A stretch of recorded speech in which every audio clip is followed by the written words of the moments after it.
सर्वप्रथम सर्वांना श्री स्वामी समर्थ. स्वामी महाराजांच्या कृपेने तुमच्या सर्व चांगल्या इच्छा पूर्ण होत ही स्वामींचरणी प्रार्थना करते आणि आजच्या व्हिडिओला सुरुवात करते. उद्या अधिक ज्येष्ठ अमावस्या आलेली आहे, म्हणजे सोमवती अमावस्या आलेली आहे. अधिक महिन्याची समाप्ती करण्याचा हा दिवस आहे. खूप मोठी अमावस्या आहे. सर्वांनी सेवा आवर्जून करायची आहे आणि काही उपायसुद्धा आपल्याला या अमावस्येला करायचे आहे, जेणेकरून आपल्या घरातली, आपल्या आयुष्यातील जी नकारात्मकता असेल ती नष्ट होईल आणि आपल्या प्रगतीतील अडथळे दूर होऊन आपल्या मुलांची, आपली भरभरून प्रगती होईल. तर अमावस्या प्रारंभ होत आहे 14 जून 2026 रविवार दिवशी दुपारी 12:20 ही अमावस्या, अधिक ज्येष्ठ अमावस्या प्रारंभ होत आहे आणि 15 जून 2026 सोमवार दिवशी सकाळी 8:25 ही अमावस्या तिथी समाप्त होत आहे. पण ही अमावस्या तिथी सूर्योदयाने बघितलेली असल्यामुळे संपूर्ण दिवस ही सोमवती अमावस्या लागू असणार आहे. म्हणून आपल्याला 15 तारखेला सोमवती अमावस्या साजरी करायची आहे. 14 जून आणि 15 जून दोन्ही दिवस अमावस्या तिथी असणार आहे. म्हणून जे उपाय, काही सेवा या दोन्ही दिवसात तुम्ही करू शकता. तर आंघोळीच्या पाण्यात एक वस्तू टाकून आंघोळ करायची आहे. आंघोळीचा उपाय आपल्याला 15 तारखेला करायचा आहे, कारण 14 जूनला दुपारी 12:20 ही अमावस्या तिथी प्रारंभ होत आहे. तुम्ही जर उशिरा आंघोळ केली लहान लेकरांना वगैरे, तर तुम्ही हा उपाय 14 तारखेलाही करू शकता. तर थोडंसं गंगाजल आणि थोडं खडं मीठ, आता खडं मीठ नसेल टाकायचं, बारीकसा खडा तुरटीचा आंघोळीच्या पाण्यात जरूर टाका. तुरटी, खडं मीठ, जी काही आपल्यामध्ये, आपल्या मनामध्ये जी नकारात्मकता असते किंवा बाहेरील काही बाधा, नजर बाधा असेल, ती संपूर्ण नष्ट करण्याचं काम खडं मीठ आणि तुरटी करत असते. आणि हा उपाय जर आपण अमावस्या तिथीत जर केला तर खूप प्रभावी ठरतो. आपल्या मनातील, शरीरातील जी नकारात्मकता असते लगेच नष्ट होते. म्हणून आंघोळीचा हा उपाय सर्वांनी करा. 14 जून आणि 15 जून दोन्ही दिवस तुम्ही हा आंघोळीचा उपाय जरूर करा. तुमच्या कुंडलीतील चंद्रग्रह जरूर मजबूत होईल आणि एकदा का चंद्र मजबूत झाला की मग या जगात तरी आपल्याला कधीच कशाला कमी पडत नाही. म्हणून आणि आपलं मनसुद्धा स्थिर राहतं. मन चंचल, तुमचं मनात वाईट साईट विचार येत असतील तर ते सुद्धा निघून जातील आणि तुमचं मन स्थिर होईल आणि तुम्ही जे पण उपाय कराल, सेवा कराल, त्याचं तुम्हाला भरभरून फळ मिळेल. म्हणून आंघोळीच्या पाण्यात आवर्जून थोडंसं तुरटीचा खडा टाका, गंगाजल टाका, थोडं खडं मीठ टाका. तिन्ही वस्तू टाकल्या तरीही चालेल. सुंदर सोन्यासारखे अनुभव येतील तुम्हाला. कुणाची नजरबाधा लागलेली असेल लगेच नष्ट होईल आणि तुमच्या प्रगतीतील अडथळे दूर होऊन भरभरून प्रगती व्हायला सुरुवात होईल. तुम्ही व्यवसाय करत असाल, नोकरी, जे पण काम कराल त्याला, कष्टाला तुम्हाला भरभरून फळ मिळेल. लहान लेकरांना सुद्धा हा उपाय आवर्जून करायचा आहे. महिलांनो, हा आंघोळीचा उपाय सर्वांनी करा. घरातल्या कुटुंबातील सर्वांना आंघोळीच्या पाण्यात या वस्तू टाकून आंघोळ करायला लावायची आहे. आंघोळीनंतर उंबरठ्यावर हळदीचं लेपन जरूर करा. महिलांनो, मोठी अमावस्या आहे. आपण उंबरठ्यावर हळदीचं लेपन करताना त्यात थोडंसं गोमूत्र, गंगाजल, गुलाबजल या गोष्टी टाकू शकता. थोडी तुमच्याकडं दालचिनीची पावडर असेल किंवा तुमच्याकडं चंदनाची पावडर असेल तीही टाकली त्या लेपन करताना, तरीही यामुळे सुद्धा घरातली जी नकारात्मकता असते, वास्तुदोष असतात, पितृदोष असतात, ते सुद्धा निवारण होतात आणि आपल्या घरात लक्ष्मी स्थिर होते आणि पैशांच्या ज्या अडीअडचणी असतात ना त्या दूर होतात आणि घरात बरकत येते, लक्ष्मी स्थिर होते. म्हणून उंबरठ्यावर हळदीचं लेपन जरूर करा. उंबरठ्याची हळदी, कुंकू, फुलं, अक्षता वाहून छान पूजा करा आणि एखाद्या मातीच्या पंतीत किंवा एखाद्या वाटीत थोडेसे अख्खे तांदूळ घ्यायचे आहे. तांदूळ घेताना अख्खेच घ्यायचे आहे आणि तुमच्या उंबरठ्यावर एका साईडला जिथं कुणाचा पाय लागणार नाही तिथं ते तांदूळ आणि त्यावर 2 कापराच्या वड्या, 2 लवंग असं ठेवून द्यायचं आहे. सकाळीच ठेवून द्या. तुम्ही हा उपाय 15 तारखेला करायचा आहे. 15 तारखेला सकाळी अंघोळीनंतर हा उपाय करा. हळदीचं लेपन करा उंबरठ्यावर आणि उंबरठ्यावरच एका साईडला मातीची पंती घेतली चालेल. त्यात थोडेसे तांदूळ ठेवा, 2 कापूर वडी ठेवा त्यावर आणि 2 लवंग ठेवा. दिवसभर राहू द्यायचं आहे आणि संध्याकाळी दिवे लागणीला तो कापूर त्या तांदळावर जाळून टाकायचा आहे. उंबरठ्यावरच येण्या जाण्याच्या रस्त्यात घ्या तो कापूर आणि जाळून टाकायचा आहे. दोन्ही हात उंबरठ्याला लावा. माता लक्ष्मीला तुम्हाला जी इच्छा असेल ती बोला. घरातली नकारात्मकता दूर होऊ दे, माझ्या घरातलं दुःख दारिद्र्य दूर होऊ दे, माझ्या लेकराबाळांची कुटुंबाची भरभरून प्रगती होऊ दे, लक्ष्मीनारायणांची कृपा राहू दे. तुम्हाला जी इच्छा असेल ती बोला. मी उदाहरण सांगितलेलं आहे. अशा पद्धतीने उंबरठ्यावर सकाळीच एका मातीच्या पंतीत या वस्तू ठेवा आणि संध्याकाळी दिवे लागणीला या वस्तू जाळून टाकायच्या आहे. जास्त कापूर जाळता आला तुम्हाला जाळा. अजून 2-4 लवंग जाळता आल्या उंबरठ्यावर जाळा.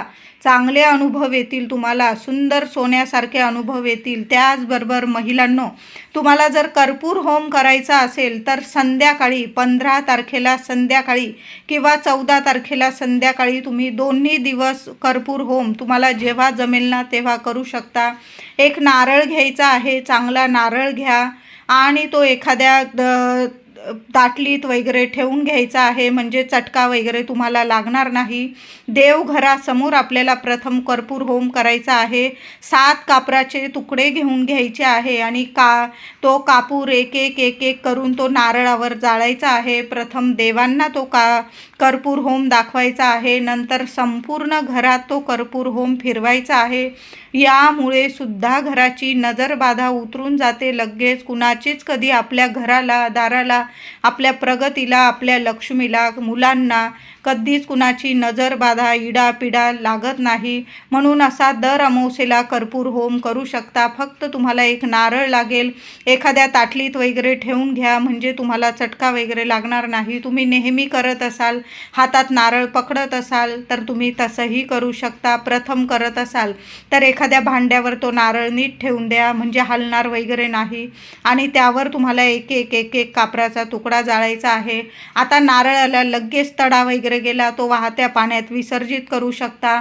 नाही तडा गेला, चांगला आहे नारळ, नंतर तो तुम्ही पौर्णिमेला पुन्हा अमावस्येला तोच नारळ कर्पूर होम करण्यासाठी वापरू शकता. 14 आणि 15 तारखेला दोन्ही दिवस अमावस्या आलेली आहे. दोन्ही दिवस अधिक महिन्याची सांगता करण्याचे ते दिवस आहे. आपण जी सेवा केलेली आहे त्याचं उद्यापन कसं करायचं, तर तुम्ही दानधर्म करू शकता. महादेवांच्या मंदिरात जाऊन आवर्जून सर्वांनी अभिषेक करायचा आहे. दुधाने करा, पंचामृताने करा, उसाच्या रसाने करा किंवा साध्या पाण्याने सुद्धा महादेव इतके प्रसन्न होतात की आपल्याला भरभरून झोळी भरून देतात. म्हणून सोमवती अमावस्येला तुम्हाला काही करता आलं तर नक्की उपाय करा. नाही जमलं, फक्त लोटाभर तांब्याभर पाणी घेऊन जा. महादेवांच्या शिवपिंडीवर अभिषेक करा, बेल फूल अर्पण करा आणि एक दिवा प्रत्येक आईने महादेवांच्या मंदिरात एक दिवा लावून यायचा आहे. तुपाचा लावला तर अतिशय उत्तम. गाईच्या तुपाचा दिवा आवर्जून महादेवांसमोर लावा. कापूर घेऊन जा. कापूर आरती करता आली महादेवांच्या मंदिरात आवर्जून करा. तुम्हाला महादेवांना नैवेद्यात तुम्हाला दूध, साखर, खडीसाखर, गूळ किंवा वेगवेगळी फळं नैवेद्यात तुम्ही ठेवू शकतात महादेवांच्या मंदिरात. एखादा नारळ, श्रीफळ तुम्हाला सोमवती अमावस्येला महादेवांच्या चरणी अर्पण करता आला शिवपिंडीजवळ तर जरूर अर्पण करा. सोमवती अमावस्येला चुकून सुद्धा नारळ कुणीच फोडू नका. अमावस्या आहे आणि आपण घरावरून नारळ ओवाळत आहोत, उतरवून टाकत आहोत. तुम्हाला उतारा करायचा असेल करा. अमावस्या तिथी अशी असते की आपल्या घराची, मुलाबाळांची इडापिडा उतरवण्याचाच दिवस असतो. पण तुम्हाला नारळ उतरवून टाकायचा असेल तर तो तुम्हाला रविवारी 14 तारखेला उतरवून टाकायचा आहे. कुणीच 15 तारखेला नारळ सोमवारी फोडू नका, नाही तर मग उलटे परिणाम होतील. तर आपल्याला नारळ ओवाळायचा असेल तुम्हाला घरावरून, तर 14 तारखेला 12:30 वाजता दुपारी अमावस्या प्रारंभ होत आहे. दुपारपासून अगदी रात्रीच्या 12 वाजेच्या आत तुम्ही घरावरून नारळ उतरवू शकता. तर घरावरून नारळ उतरवताना चांगला पाणीदार नारळ घ्यायचा आहे. लहान घ्या, मोठा घ्या, तुमच्यावर आहे. महिला किंवा पुरुष दादा कुणीही हा उपाय आपल्या घरासाठी आपणच उपाय करायचा आहे. तर घराबाहेर जायचं आहे, दोन्ही हातात तो नारळ पकडायचा आहे. शेंडी आपल्या घराकडे आली पाहिजे अशा पद्धतीने वरच्या चौकटीपासून खालच्या उंबरठ्यापर्यंत नीट 7 वेळा हा तो नारळ ओवाळून घ्यायचा आहे घड्याळाच्या दिशेने. श्री स्वामी समर्थ, श्री स्वामी समर्थ. तुम्हाला जो मंत्र जप करता येतो तो मंत्र जपायचा आहे. तुमच्या मनातील इच्छा बोला. तुमच्या घराविषयी, मुलांविषयी समस्या असतील, काही इडापिडा असेल, कुणाची नजरबाधा लागलेली असेल, प्रगतीतील अडचणी असतील, तुमच्या अडचणी बोलून घ्यायच्या आहे आणि नारळ ओवाळून घ्यायचा आहे. 14 तारखेलाच हा उपाय करायचा आहे नारळाचा तुम्हाला. तो नारळ ओवाळून घ्यायचा आणि बाहेरच्या बाहेर घरात आणू नका. तुम्ही फ्लॅटमध्ये राहताय, नारळ ओवाळून घरात आणताय, चुकूनसुद्धा अशी चूक करू नका, नाहीतर मग वाईट परिणाम होतात. म्हणून तो नारळ ओवाळून घ्यायचा आणि घराबाहेर डस्टबिनमध्ये एखाद्या कोपऱ्याला टाका. कृपया मोठी अमावस्या आहे, कुणीच नारळ वगैरे उतारे वगैरे केलेले कोणाच्या पायाशी येईल अशा पद्धतीने टाकू नका. तुम्ही करा उतारे, ओवाळून वगैरे टाका वस्तू, पण कोपऱ्याला टाका. लेकरं बाळं येता, आपण ये जाय करतो. कुणाची इडापिडा म्हणजे आपली इडापिडा कुणाला देऊन कधीच इडापिडा उतरत नसते. नारळ वगैरे ओवाळून टाकतात, 4 रस्त्यावर वगैरे टाका, पण एखाद्या कोपऱ्याला टाका, डस्टबिनमध्ये टाका, एखाद्या झाडाखाली टाका. चिमणं पाखरं खाता, त्यांचं पोट भरतं आणि तुमची इडापिडासुद्धा लगेच नष्ट होते. म्हणून उतारे करायचे तर कोपऱ्याला टाकून द्यायचे आहे त्या वस्तू. कुणाच्या पायाशी येणार नाही याची सर्वांनी नक्की काळजी घ्यायची आहे. तर अशा पद्धतीने तुम्ही नारळ 14 तारखेला नक्की ओवाळून टाकू शकता आणि 15 तारखेला तुम्ही 1 नारळ महादेवांच्या चरणी जरूर अर्पण करायचा आहे. अधिक सोमवती अमावस्येला कुणाला दान धर्म करता आला तर आवर्जून करा. मंदिरांमध्ये तुम्ही कोरडा शिदासुद्धा दान करू शकता. म्हणजे डाळ, गूळ, तांदूळ, पीठ, मीठ हे सर्व घ्यायचं. कोरडी शिदा घ्यायची, तूप घ्यायचं आहे तुम्हाला. जेवढं अन्न आपल्याला लागतं शिजवण्यासाठी तेवढं कोरडं अन्न घ्यायचं आहे तुम्हाला. एखाद्या पिशवीत वगैरे भरून घ्यायचं आहे नीट सर्व अन्नधान्य आणि तुम्हाला मंदिरात जाऊन दान करायचं आहे.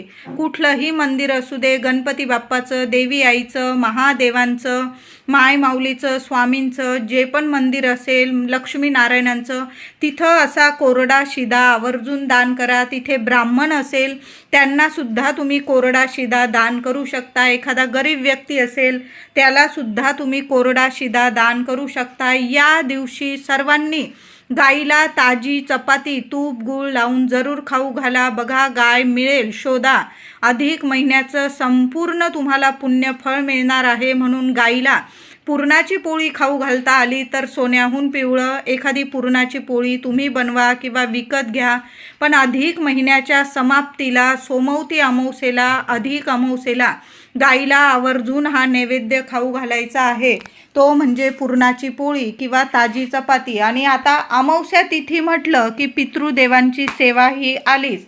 तर काय करायचं आहे महिलांनो, तुम्ही हा उपाय 14 तारखेलाही करू शकता किंवा 15 तारखेलाही करू शकता. दोन्ही दिवस अमावस्या तिथी आहे. तर काय करायचं आहे, थोडासा भात शिजवून घ्यायचा आहे.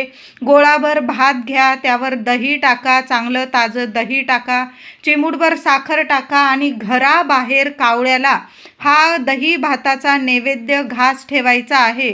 एखाद्या कोपऱ्याला ठेवून द्या जिथं चिमणी, कावळे, पक्षी येतात. ठेवायचा आहे घास आणि तुमच्या पितृदेवांना तुम्हाला नमस्कार करून प्रार्थना करायची आहे. तुमच्या मनातील इच्छा बोला आणि नमस्कार करून घरी यायचं आहे. मागे वळून बघू नका. चिमणी खातंय, पाखरं खातंय, कबूतर खातंय, तुम्ही तुमचं कर्तव्य केलं आहे. अमावस्या तिथीत घासातला घास आपल्या पितृदेवांसाठी जो व्यक्ती काढून ठेवतो ना, त्या व्यक्तीला कधीच कुठला पितृदोष लागत नाही आणि पितृदोषाच्या अडीअडचणी त्याच्या आयुष्यात, त्याच्या मुलांच्या आयुष्यात येत नाही. म्हणून दर अमावस्येला थोडा का होईना दही, भात, साखर आपल्या पितृदेवांच्या नावाने घराबाहेर कावळ्याला जरूर खाऊ घालायचा आहे. त्याचबरोबर या दिवशी सोमवती अमावस्येला दुसरा दही भाताचा उपाय करायचा आहे महिलांनो. तर काय करायचं, थोडासा दही, भात, साखर एखाद्या वाटीत, पत्रावळीत, कागदावर घ्यायचा आहे आणि तो दही भात आपल्या घराच्या मुख्य सेंटरला म्हणजे मध्यभागी हॉलमध्ये वगैरे, आता लहान लेकरं आहे एखाद्या कोपऱ्याला ठेवू शकता. दिवसभर तो दही, भात, साखर आपल्या घराच्या वास्तूला सुद्धा ठेवायचा आहे. खूप महत्त्वाचा उपाय आहे, आवर्जून करा. बघा, घरात काही ना काही भांडण, तंटे, कटकटी होत असतील, वास्तुदोष असेल, पितृदोष असेल, काही ना काही अडीअडचणी येत आहे, तुमचे कामं होताना अडीअडचणी येत आहे, कामं व्हायला लागलेली आहे पण अचानक कामात काही ना काही अडथळे येतात, प्रगतीत खूप अडीअडचणी येत आहे. तर असा दही, भात, साखर सोमवती अमावस्येला आपल्या घराच्या मध्यभागी ठेवा किंवा एखाद्या कोपऱ्याला ठेवा. दिवसभर राहू द्यायचा आहे आणि अगदी संध्याकाळ झाली की तो दही, भात, साखर घेऊन आपल्या घराबाहेर जायचं आहे आणि एखाद्या कोपऱ्याला, जिथं चिमणी पाखरं खाऊन घेतील एखाद्या कोपऱ्याला टाकून द्या.